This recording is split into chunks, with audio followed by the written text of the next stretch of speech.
Maupay nga adlaw sa ingon tanan mga kasangkayan. Manilampuson nga igimbuhat kahapon nga adlaw an pagduyog sa World Teachers Day sa tanan nga mga magturutdo sa probinsya san Samar. Igin pangunahan ini san kada bungto pinagi san LGU dida san ira paghatag sin simple nga pasidungog o katalahuran sa mga magturutdo. Dinhi sa Katarman nagtikang an nasabi nga selebrasyon sin parada sa mga alas 7 sa naaga ngan kauman iginsundan ini sin programa dito sa Freedom Park kan kundiin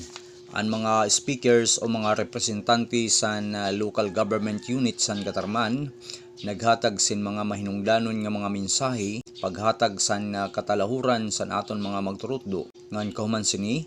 may ada mga raffle draw o mga